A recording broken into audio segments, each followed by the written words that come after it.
Hello, Dr. Jason. Hello, Professor Rana. How are you doing? I am doing well. I'm excited about our conversation for today.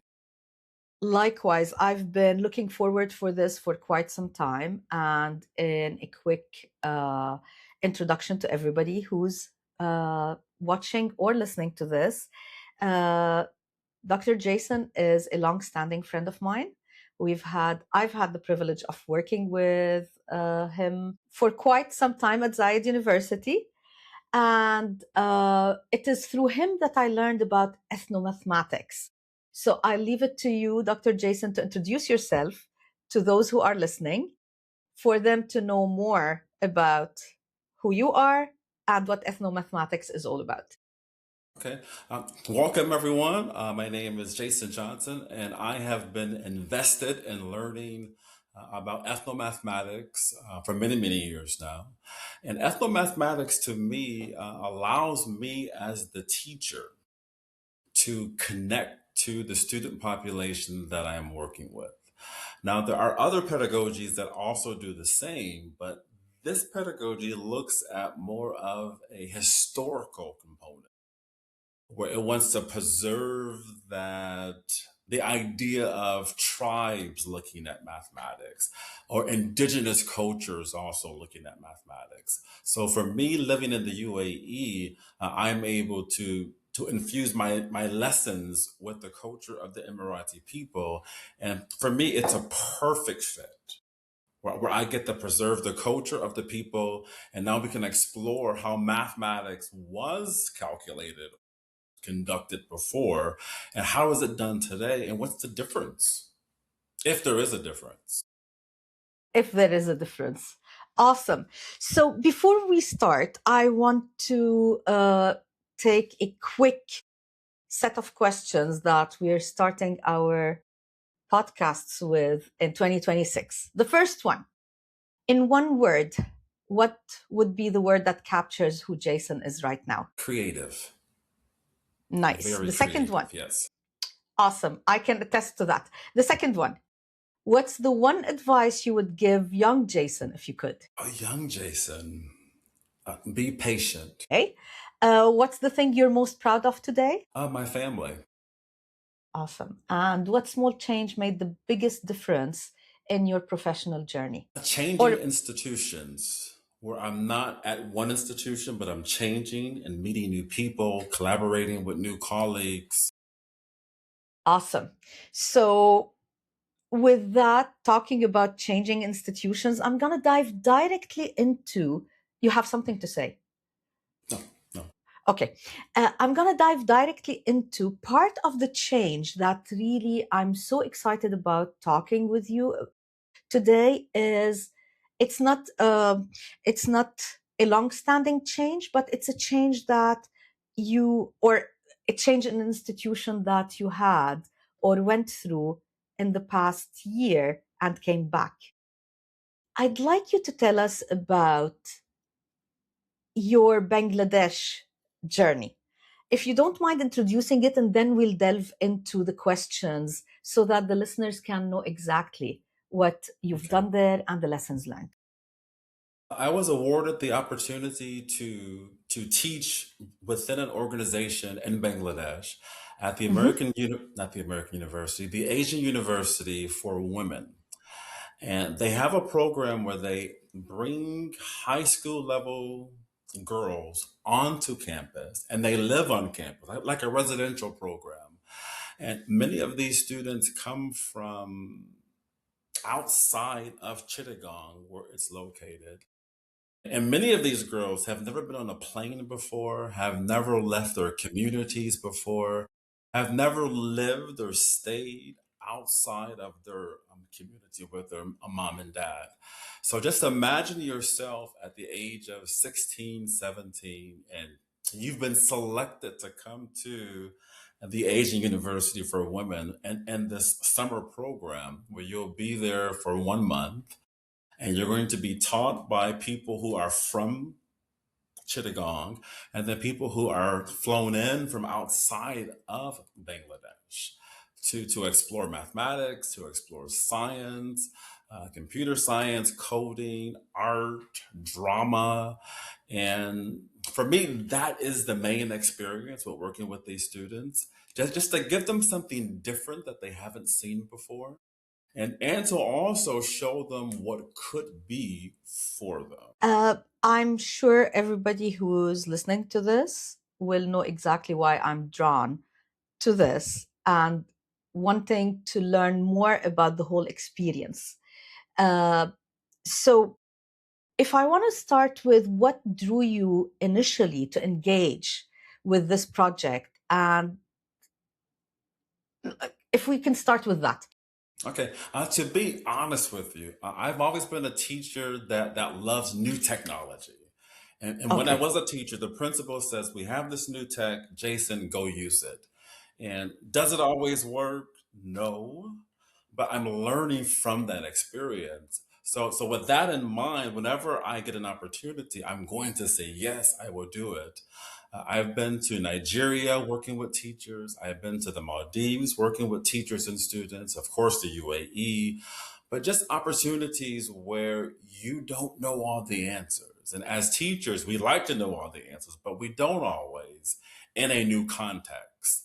So again, for me, diving into this new culture where I don't speak the language, I've never lived in Chittagong, but the idea of me wanting to have this experience and to also say that I appreciate the culture and its people.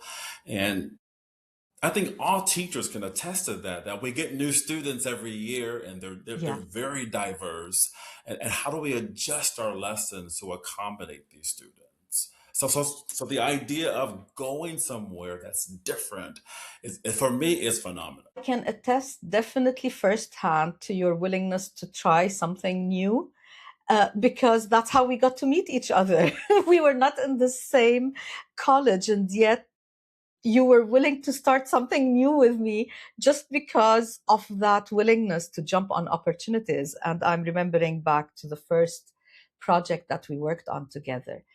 Um, so, going to Bangladesh in particular, you've mentioned that you've visited different places and you've been in different cultures and contexts.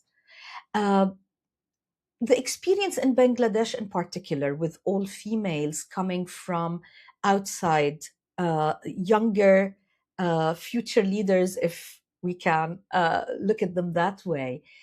How did this experience reshape or impact or influence your perspective about meaningful learning, mathematics, or like your understanding of the role we are working with?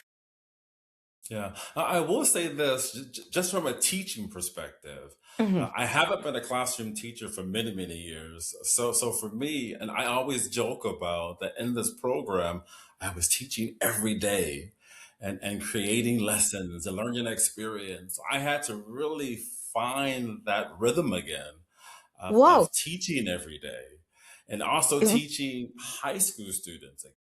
So for me, I love teaching students, but getting back into the rhythm took some time. But once you find it, I mean, you For never sure. lose it. Yes, yeah.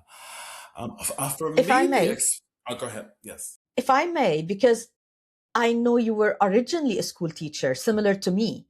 And from there, going to the university level, we tend to have a different rhythm, just for individuals who are listening. Yes, we have a different rhythm, but being a teacher is at heart, we always, it takes time, but that's what we love doing. So I'm sure you And were it's awesome. hard work. It's Oh, very yes. challenging work. I Kudos to always all the say teachers. I always say that good teachers make it look easy, Yes. but there's so much happening in the background of that lesson. Yeah. Yeah.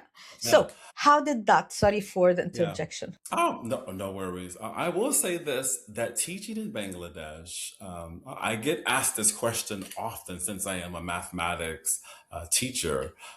How is teaching in Bangladesh different than teaching in the US or different than teaching in the UAE?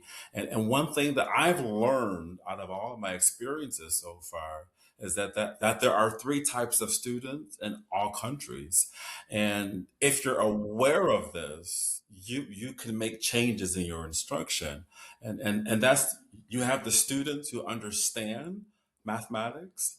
It may be procedural, may be conceptual, but they understand the idea of what's being asked of them. And then there are students who struggle to make sense of this, but they're able to make sense of it. They just need more time.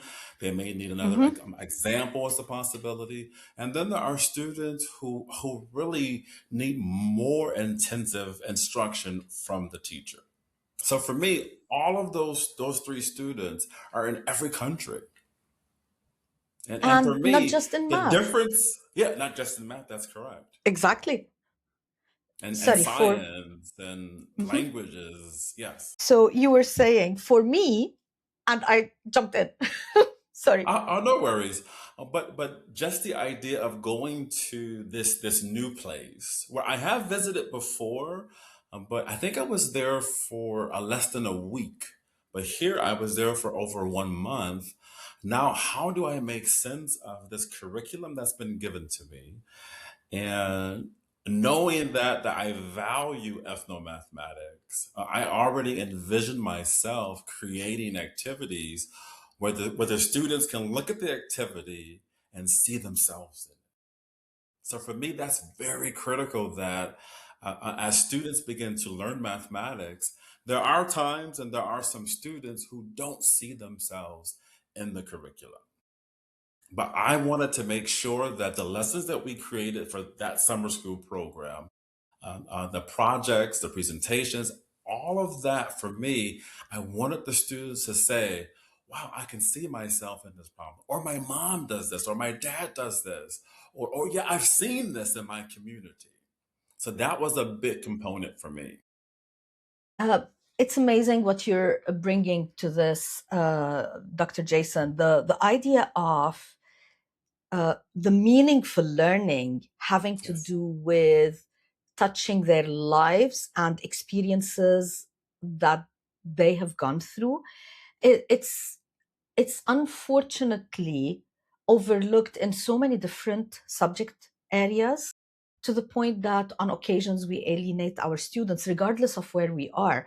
I'm thinking of science. When we were growing up, I remember in Lebanon, all our books were imported from the US with examples of the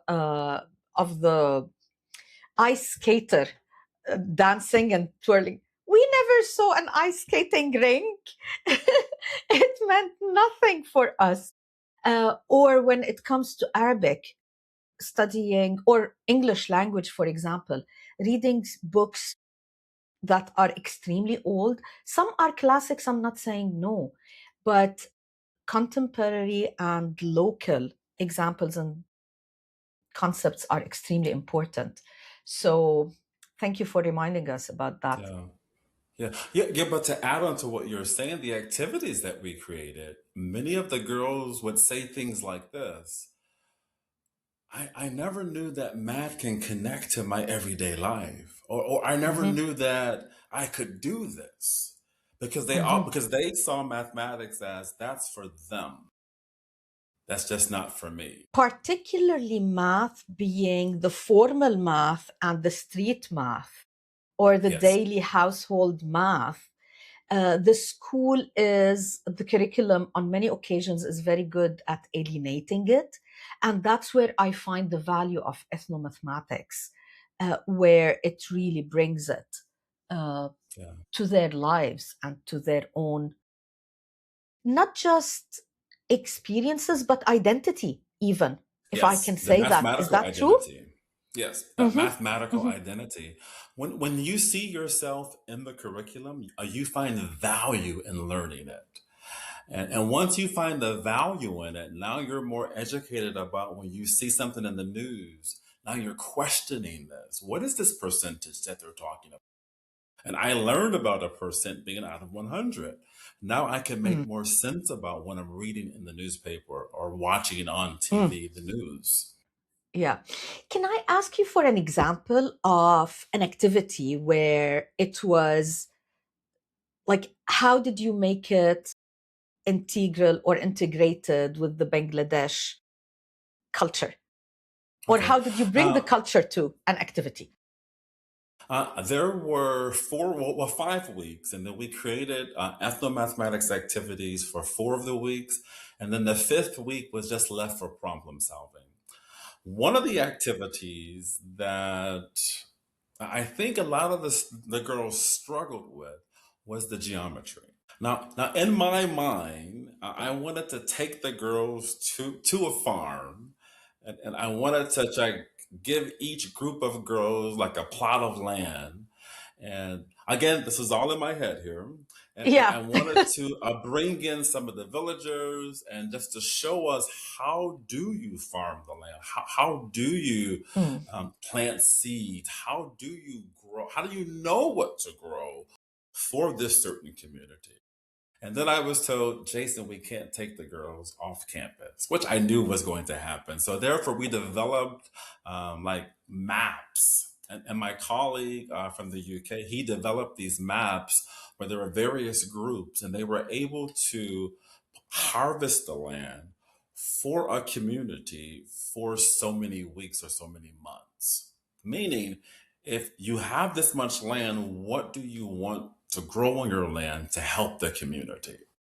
And they were able to make sense of, well, maybe we should do rice, or maybe we should do vegetables or fruit, and then we can give these away to the community. And the interesting thing, the amount of math that students have to do for this tends to be overlooked by some individuals. Starting with, like, if I'm thinking about it from a scientific perspective because I'm a science teacher originally, but like some of the examples, can you give some of those? And Oh, like, yes. For example, we asked them to find the area and the perimeter of that plot of land. But if you wanted to like grow rice, where will you grow the rice? How much land do you want to devote to the rice? Now I have to find this area for this certain fruit or vegetable. And my colleague developed this so that, guess what? You just can't look at the height and the base of a triangle. You may have to use some trigonometry to calculate the height of this area. You may have to use formulas that you know. And what they used a lot of was the Pythagorean theorem, if they knew yeah, that. Some used yeah. trigonometry. There was also looking at ratios as well. And So there I'm was a lot even of mathematics in this.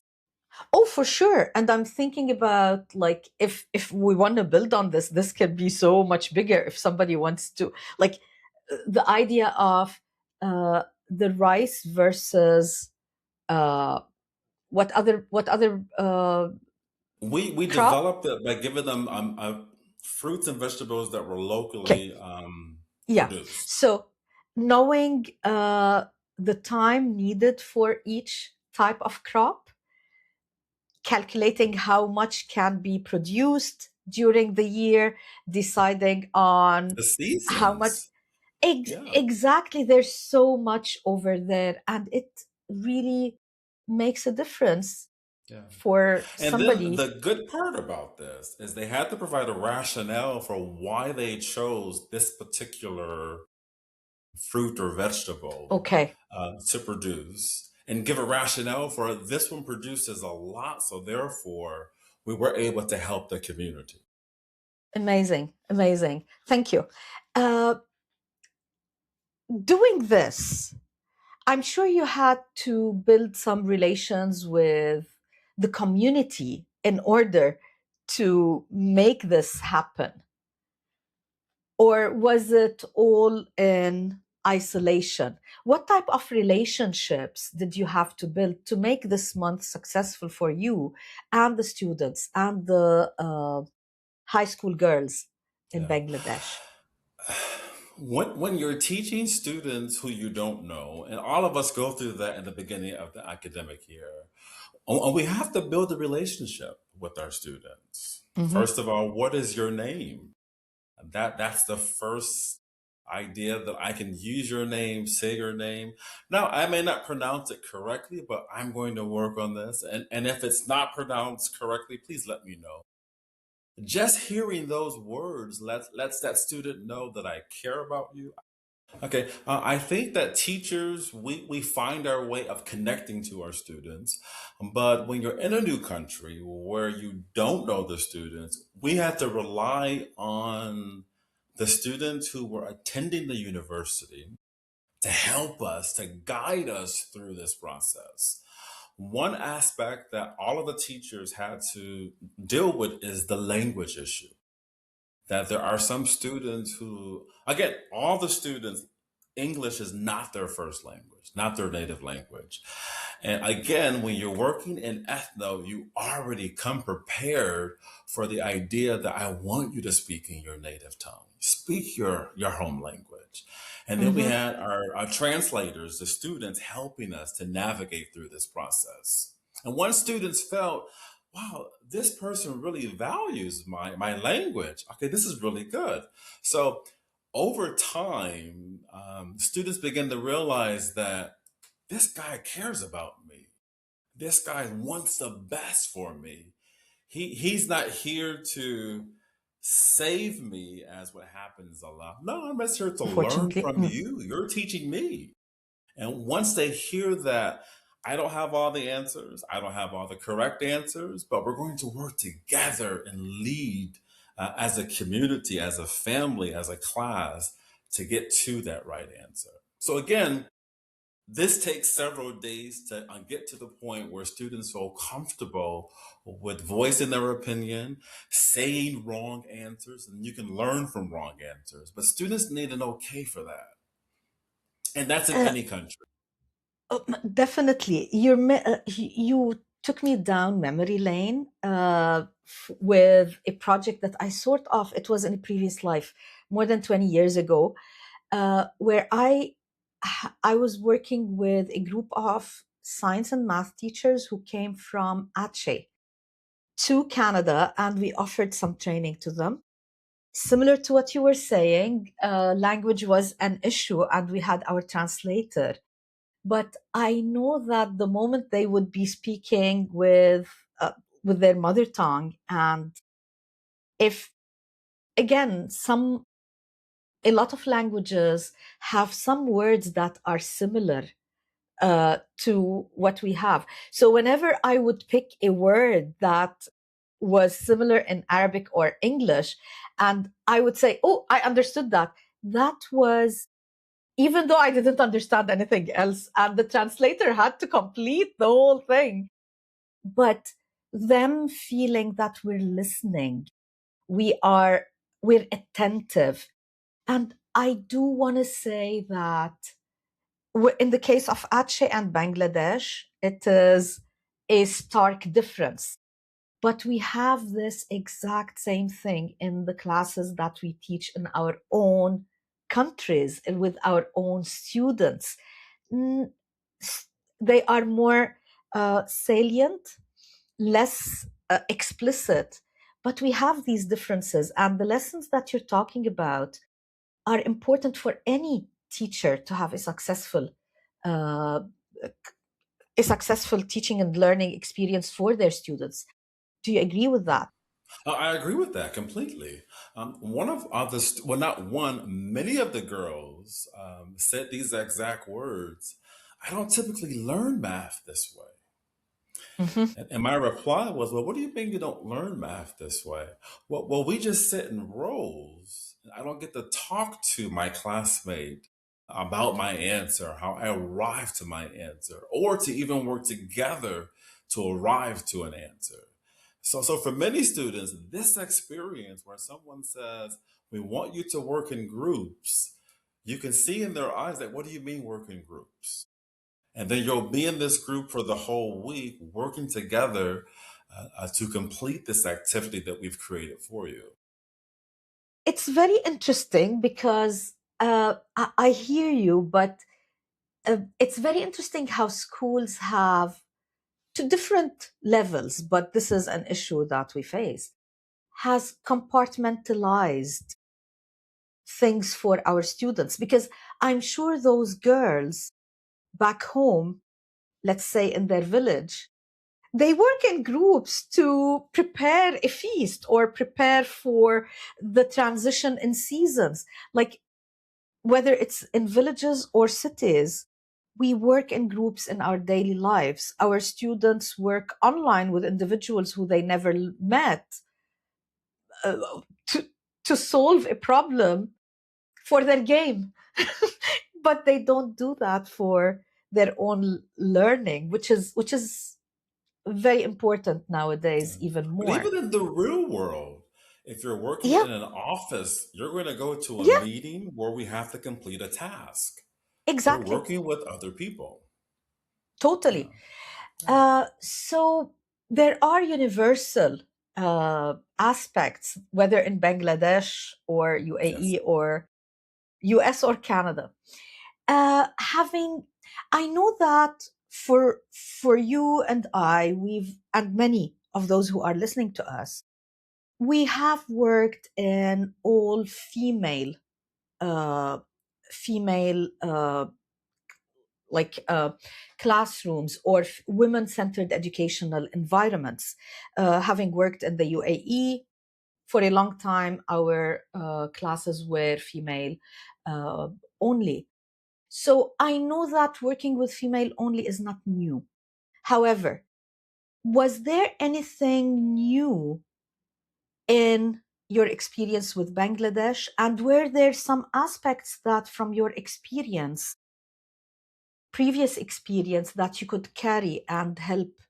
Uh, and I'm really thinking about the empowerment of females, particularly in the context of math, where females across the world have been feeling marginalized or have higher anxiety. Yeah. Based on my experience here in the UAE, I have taught classes where it's a 100% females, Hmm. and someone who understands what the research says about teaching female students. You just can't go in and give a lecture and not connect to the students. So for me, working with female students or any student, I wanted the students to feel valued, to feel heard, and to feel appreciated. Those are the big components for me. But then going to Bangladesh, you're working with students who, one, all don't come from the same state. They're from different cities, different states, different tribes, different villages, and they're coming together. Now there are some girls who were from larger cities, but then there were some who were not from larger cities. And my goal for working with female students is I want all of my students to feel safe and heard and valued. The students were there in the whole cohort. The whole cohort was 102 students. God, and you were working with them all at the same time, or were No, they like, were broken up into groups. okay, So we had like okay, groups of the groups vary because some of the students would get sick and stay in the dorms and then wouldn't attend class, or some would have to go home and then come back. So it kind of hmm, varied who was in the classroom, but it was around 30 plus each day. okay. Yeah. So you were actually working with complete, like, you had to be completely flexible going Yes. on each and every day in order to make things work. Yeah. And not only that, but the flexibility of the math ability of the students. When we're solving a problem and someone says, well, can we just use calculus and derivatives? And in my mind, I'm thinking, yes. Do we know how to do that? Feel free. But again, you have to be open to the experience because we didn't think that they would come with calculus experience. But then there Yes, were quite and a there few were, who came. Yeah. which many, as teachers, we always see that in our classrooms.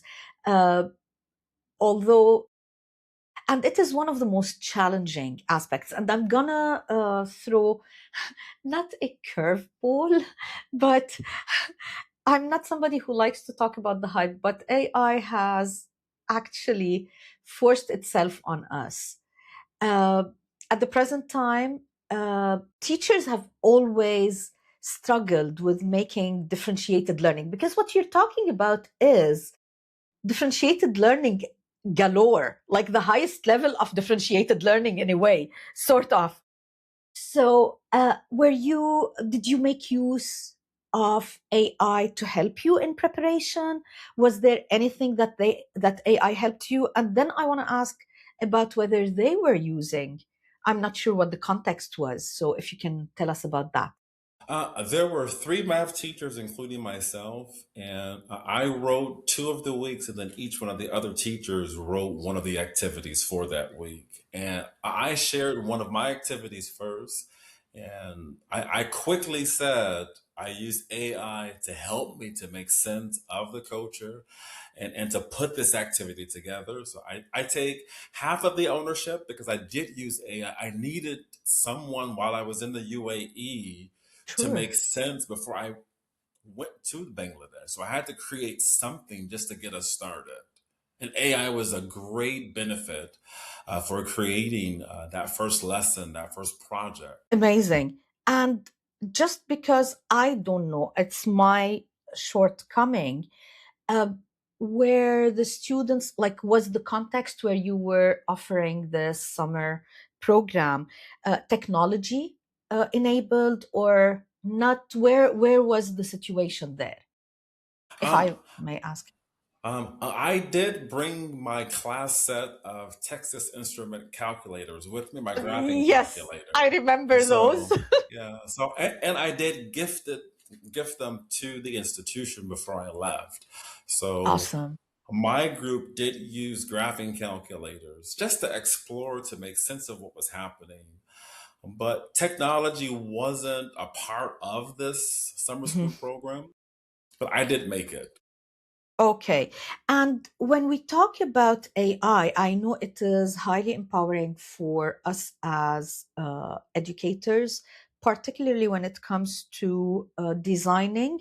It cuts time so much for us to uh, create the activities that we wanted or we want to create. It used to take ages in previous time, particularly if you're going to a new context such as Bangladesh. But when it comes to the students, my biggest fear personally, and this is now I'm bringing my own fear with regards to AI, everybody's talking about plagiarism, authenticity, and whatnot. My biggest fear is the division or the divide, not division, the divide that it's going to cause between different contexts based on accessibility to AI. Technology previously caused a digital divide, we used to call it. I'm worried nowadays that we are even getting further apart because of one group having not just technology, but AI moving forward very fast, while others not. Uh, so, can you talk a little bit about the context within Bangladesh? uh, was it what you expected when it comes to the technology being there or not? How did you go there? What did you expect? What did you find? Just Yeah. a sneak peek. May I answer that by saying that this reminds me of calculators? Yes, please do. I've always said when AI came out, one of my first concerns was that teachers or policymakers would say you could only use AI if you have made sense of the content. And if you haven't made sense Hmm. of the content, you cannot use AI, similar to calculators, where they would say if you're not ready for calculators yet, you can't use it while your classmate is using a graphing calculator. So they're getting a different kind of knowledge based on this tech, while you have been left behind because you're not allowed to use the technology. So I always equate that back to this AI with calculators that those who are using AI would be students who have made sense of it. They understand the concept. They also understand how to use it, while other people are just, they don't have the knowledge, or they're not even able to use it because they're not allowed to. In Bangladesh, I knew that students were using AI on their phones. Okay. Now, as an educator, when someone has an answer in mathematics, one of the first questions I ask you is, "Oh, how did you arrive to that answer?" Hmm. Or are you sure that this is the correct answer? So if you're using AI, which I am a proponent of technology, but you still have to be able to present your answer and be able to defend your answer. Just having AI won't be enough. Somebody has to explain this to someone else. So for me, the students had to explain it, and we knew, okay, those who Yeah. checked their answers, great, feel free to, but you still have to present on Thursday in front of the whole class, and we're all asking questions. which which brings us to the importance of alternative forms of assessment Yes. and more authentic forms of assessment rather than just the sitting in rows and the exam or the paper. Them having to present and them having to defend, that was the key in knowing whether they understood or not. Yeah. And I will say this, the first presentation, the first week, many of the girls were very nervous. They were very hesitant. And then after I had a conversation with my group, and I said, look, we all get nervous when we're speaking in front of people. It's not just you, and it's okay. And you're going to be up there with your classmates, and you've been working on this project for the whole week. And you can say, okay, you read this part, I'll answer this part. You can divide it up however you see fit, but you're a team, we're a family. And once they had the okay that it's okay to be nervous, week 2, 3, and 4, they were just laughing, having a great time, talking about mathematics, something that they could not do or would not do before this experience. I remember when I was defending my master's thesis, my professor, Dr. Soma, was like, "Why are you nervous?" And I said, "I'm defending my proposal." It was like, or it was actually the thesis itself. And he looked at me and said, "Well, Rana, remember, you're the one who knows most about that project in the room. You're the one who knows most. So just present. And what we're doing is just asking questions or discussing." So yes, Yeah. definitely, But it's but can very I important. add to their presentations Please, that it wasn't please. just mathematical. The way that I designed it, that there were some reflection questions. Nice. And part of those questions could go similar to, did you think about how learning this mathematics or this whatever the idea was in the Yes. problem could benefit your community? Nice. How did working with your classmates contribute to coming up with a solution to this problem? So they had to reflect on not just the mathematics, but the learning Process. experience, yeah, the process. Totally. This is so interesting, engaging, and informative. And I know that many individuals who are listening might be interested in going and considering cross cultural or volunteer based work similar to yours. What key lessons has this experience gave you? And if somebody asks, where do I begin? If I want to look for something like this, where do I begin? What would your advice be to them?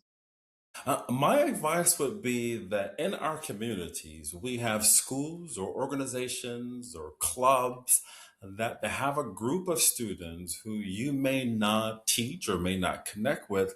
And how can you volunteer within that community or that group of students? I'm going to say this that can answer the question.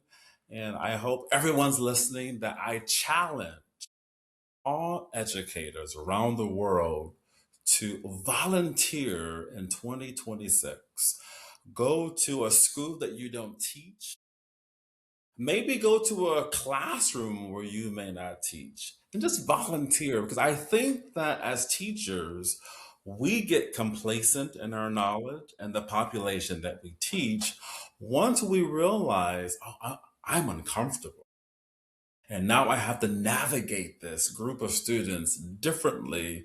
We begin to help our students with this new knowledge that we've gained from this new experience. So, again, I am challenging all teachers to explore another opportunity. Maybe volunteer with students who don't speak your language. Maybe you're a math person. Let's go to drama and just volunteer.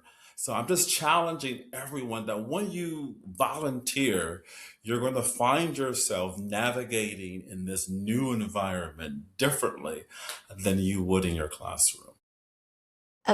This is amazing, and I'm gonna be putting it out there as is. This challenge is gonna be the first challenge we have in 2026, and we'll And can actually they ask. send videos to you of them doing this Uh, challenge? what I'm gonna do, maybe the videos might be a stretch, but we will hold a challenge on the edubridges Okay. community, even if it is for one session, and it can start with out having to go all the way to another country. As you said, it can be in the same school, but in another Mhm. class. It can be in the community, in another school, less privileged than ours. And we'll ask them to report back in the way that they feel comfortable about. This will Yeah. be an I also amazing. challenge their Mhm. students. Maybe give this to your students as well.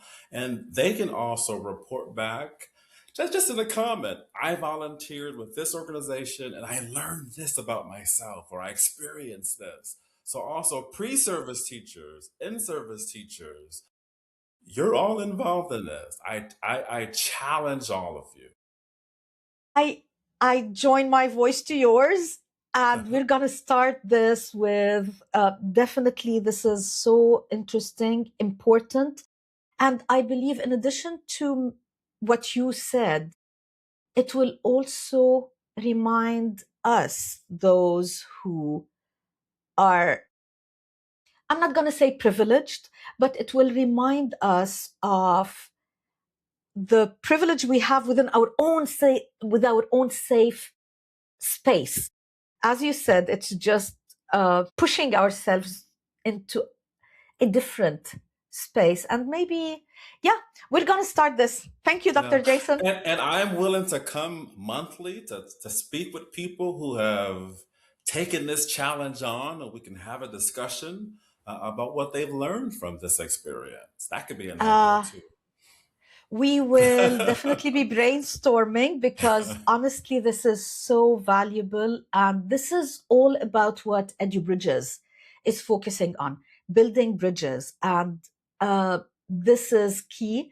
We'll take this offline. So, everybody who's listening, be prepared. There's going to be something big coming out of this. Thank you. Yeah. I challenge parents as well. Maybe you can go as a family and go volunteer. That could be something where your kids are thinking, you know what, they're speaking the language that I don't know, or they're eating foods that I don't know.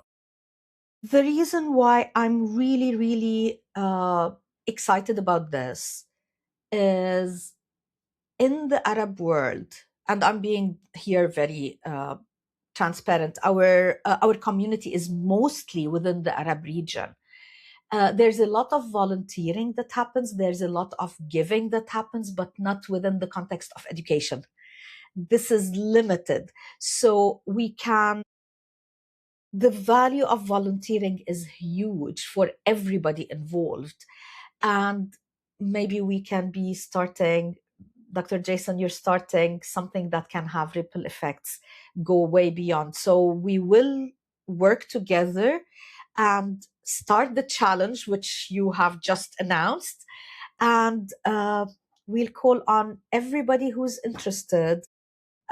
Reach out. I'll put a space in the community. Anybody who's interested can join us there. And let's make things happen and learn from each other and from the collective experience. I like this challenge, and then I can keep I up love with this. that page as well. Wonderful. This is okay. Everybody, yes. Okay. Now, with all of this, and in the at the start of what's gonna be something big, I'm gonna conclude this podcast with the plan of having more live sessions, maybe for the challenge itself. But before we close, I want to ask you three quick questions that we'll finish this whole session with. What's one value you refuse to compromise on in your work? Anything related to students. I always put students first. I can attest to that, having worked with you and seen you in action. Uh, you're the best advocate a student can have. What's one insight you wish everyone involved in education understood? That all students can learn, regardless of who you are, your exceptionality, how much Awesome. money your parents have. All students can learn. Awesome. And what's the one thing you would want future Dr. Jason to remember or keep? Oh, that's a good question. I think so. Yeah. Just to remember the students who you've taught. And one of the ideas why I came to education is I wanted to empower teachers. And my brain said, if I'm in the classroom teaching, I'm only going to impact these students. But if I Mhm. can teach future teachers, that's going to impact more students. So this Yes. conversation that I had in my head was this, that if I teach future teachers, the number of students that you're going to impact is just more than what you would do on your own.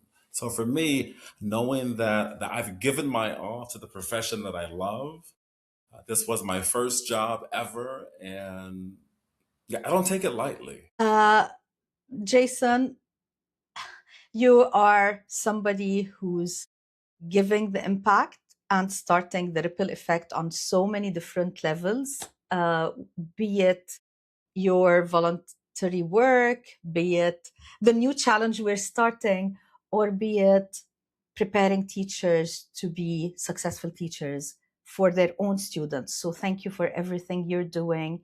Thank you for this session. And is there anything else you would like to reflect on or say before we end this? I think we've answered it, but I wish you the best with this series and looking forward to seeing more podcasts. Thank you and all the best. Yes, thank you.